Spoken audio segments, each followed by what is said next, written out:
Welcome everybody to World of Tanks replays. My name as always is Maxwell, and today's first replay is from the user Airborne. I've no idea if I'm pronouncing that correctly, but it looks like Airborne.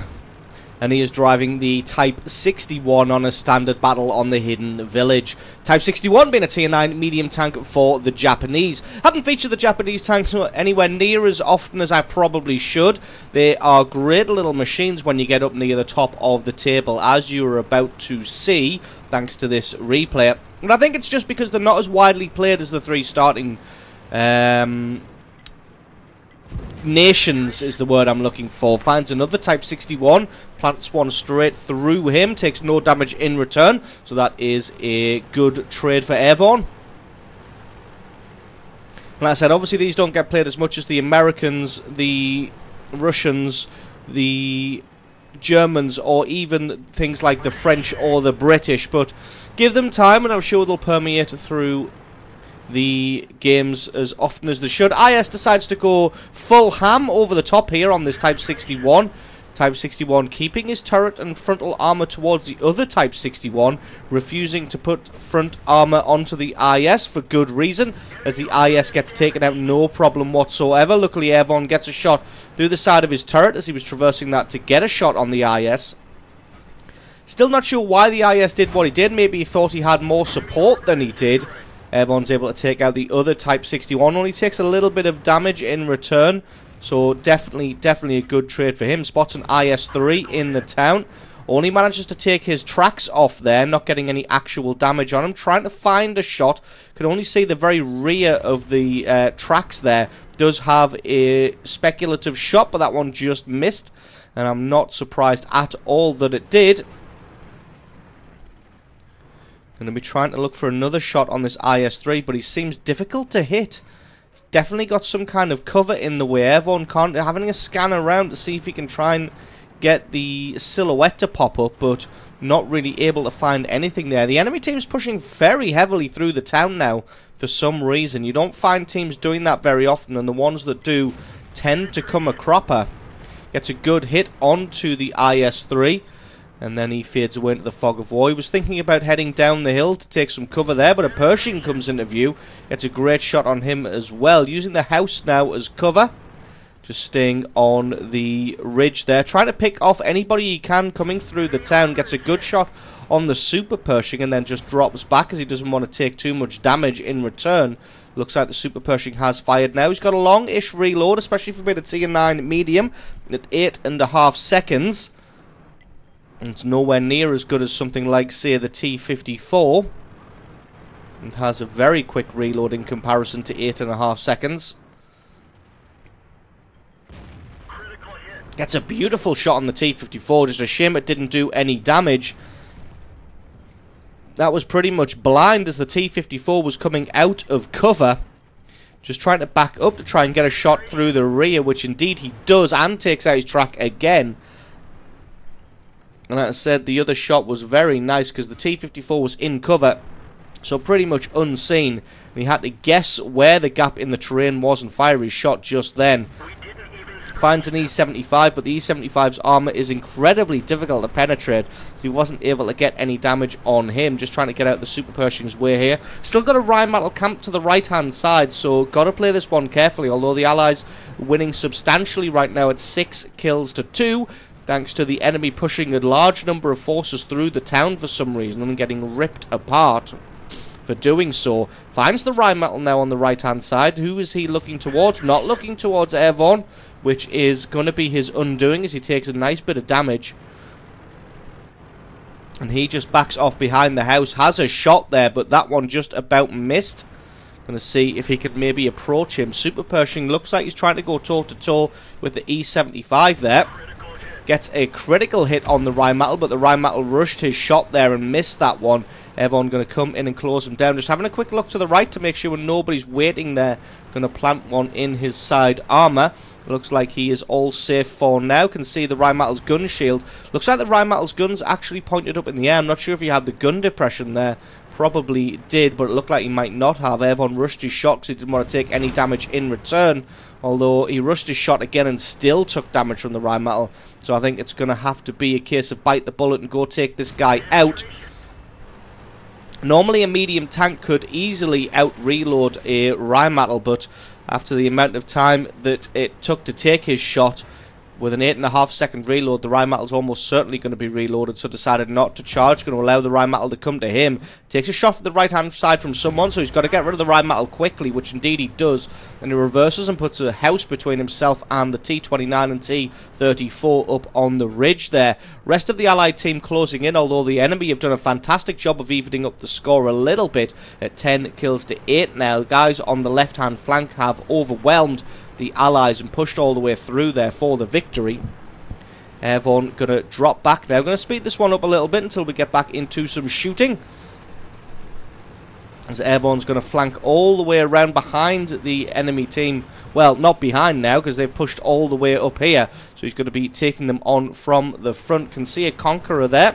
Conqueror unleashes his shot towards the town, so everyone going to use this opportunity to try and close him down. Not sure if he's going to be fast enough. Indeed he is. Gets a great shot on the Conqueror, takes out his track as well. Conqueror fires again, so everyone should be safe enough to head around the corner. Looks like the ISU 152 has taken him out. Tiger 2 on the left hand side. Going to have to check which direction he's looking in, because you don't want to get shot in the face by that Tiger 2. I'm just going to try and get a hit on him as he backs off. Rushes his shot again.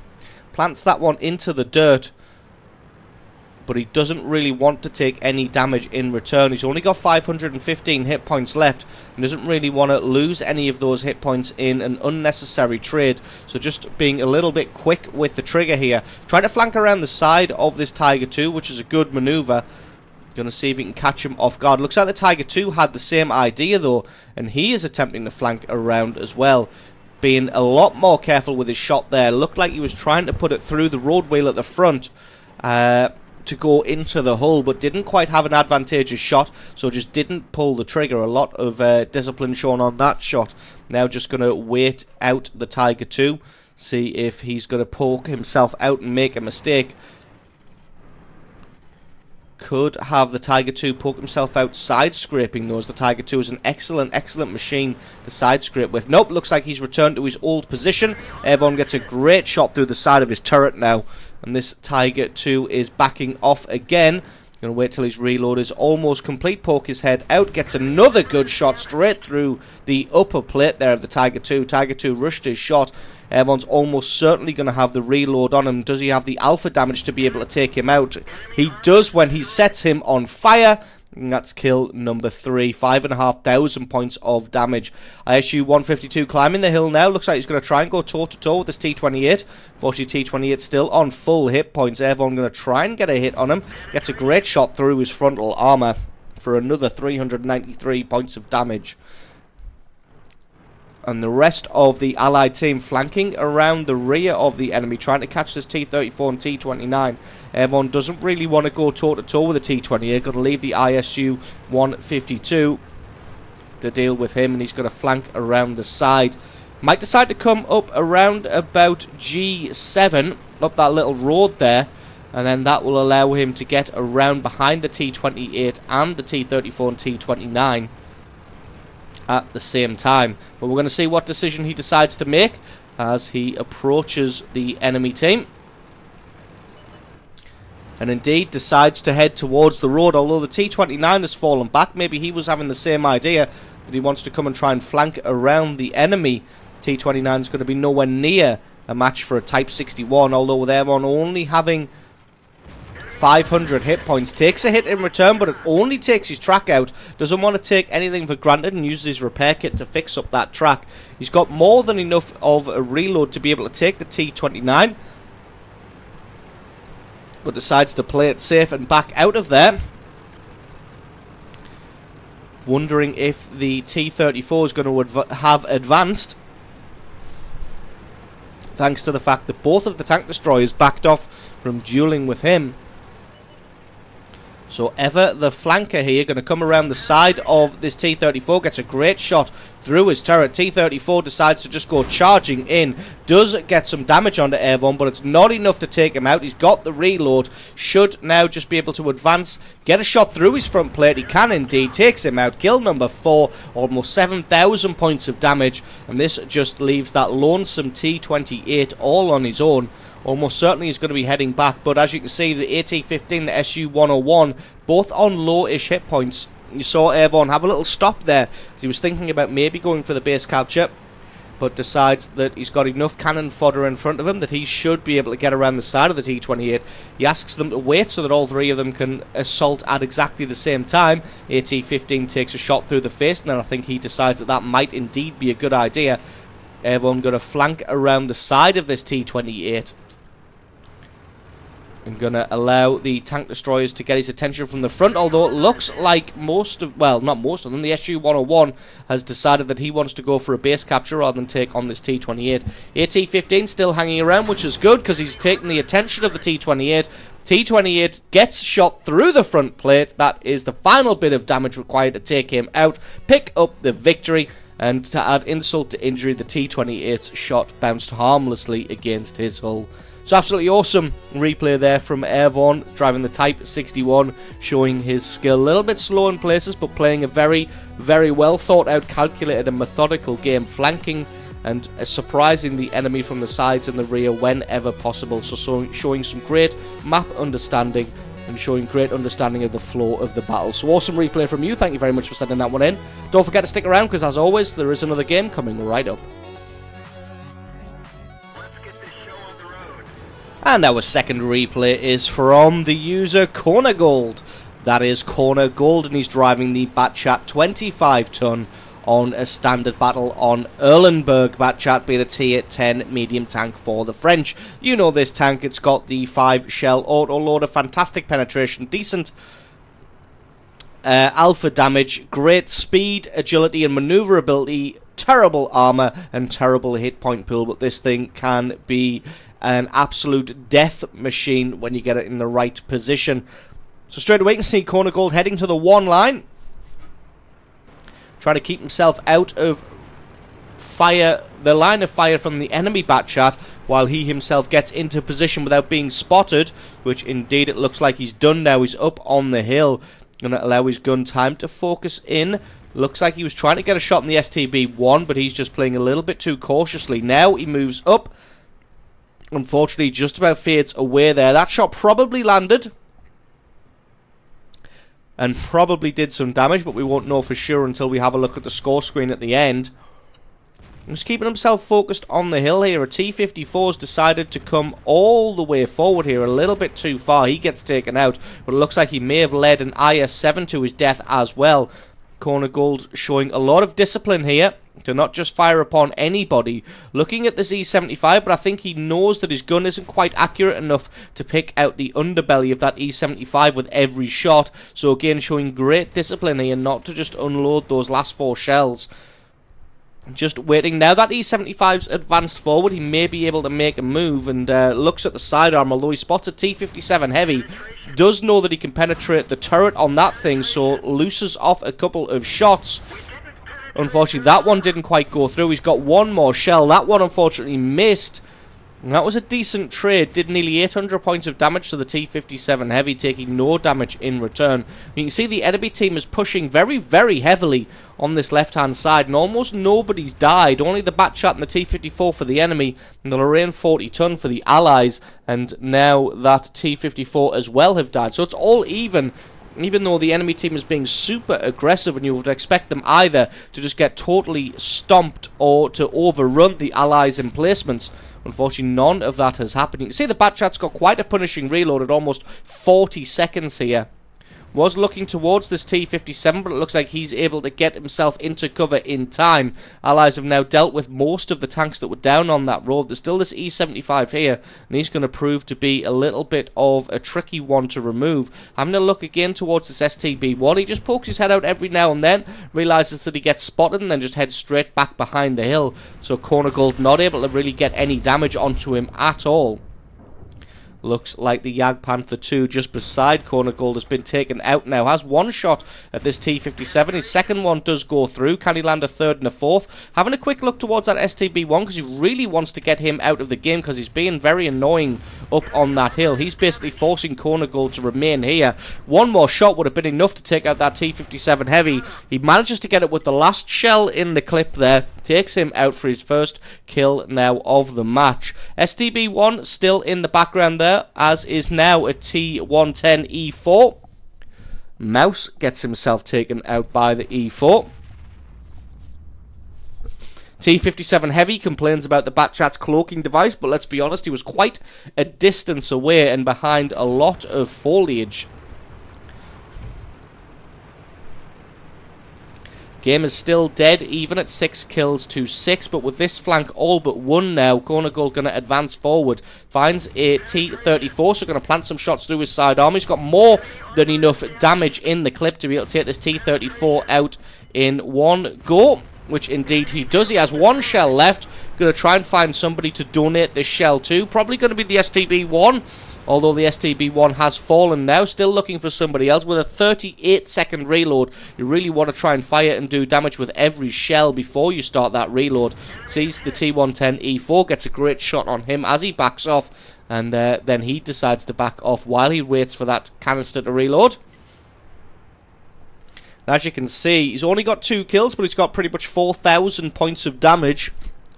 So having a fantastic game so far.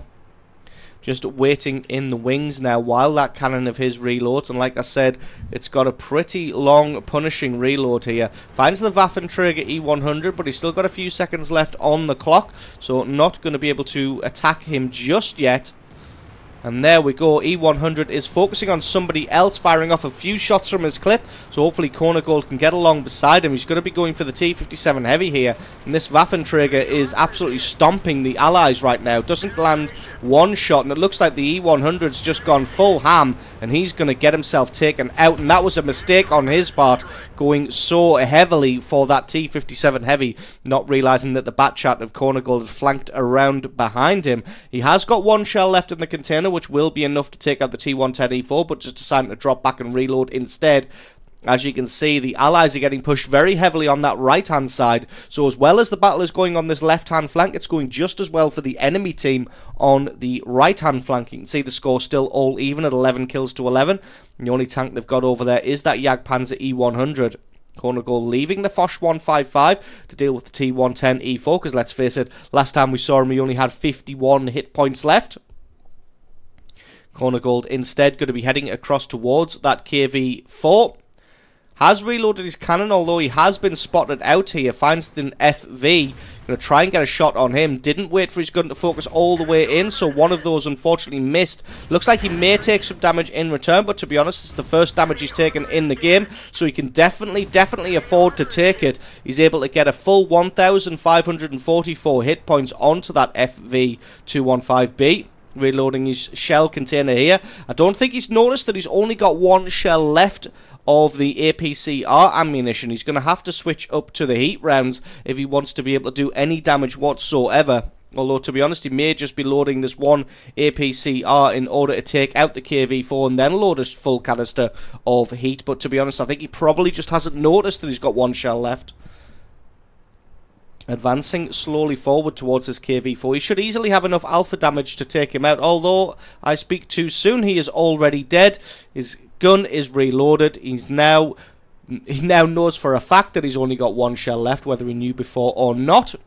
Jagdpanzer E100 is in trouble against this FV. Not faring particularly well.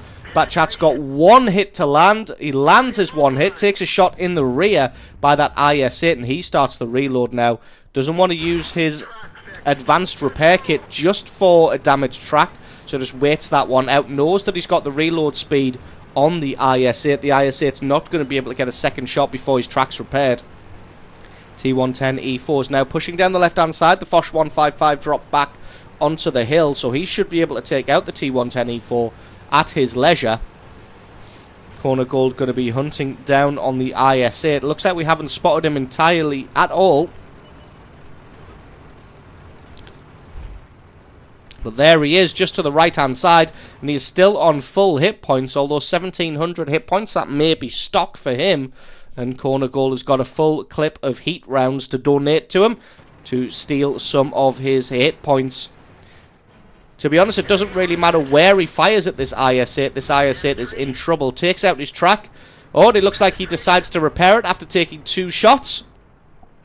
He did fire once, but missed and planted that one straight in the building, taking hits from the other side of the map now. I'm not sure what he's doing. He's still driving. Does he realise that he's driving straight into the water? I'm not sure whether that was on purpose or not, considering that he was looking at Corner Gold as he did it. Corner Gold saying not today, and he dives in after, but he just lands in the water himself before he was able to pull the trigger. Obviously, you can't fire your weapon while underwater, but he's able to get out in time, and that is GG and the victory. Pretty much 9,000 points of damage and 3 kills. So awesome replay there from Corner Gold. Thank you very much for sending that one in. Don't forget, guys, if you've got yourself a great replay, then please send that into replay@screenreality.com. The link for that is in the description. Just attach the replay file itself or the link to the What Replay website to the email, and I can check that one out for you. And don't forget, if you enjoyed this video, you found it useful, informative, you learned something, or you just enjoyed it, think about hitting that subscribe button, because there's a lot more World of Tanks content on this channel. I've been Maxwell, this has been World of Tanks Replays, and I'll catch you guys next time.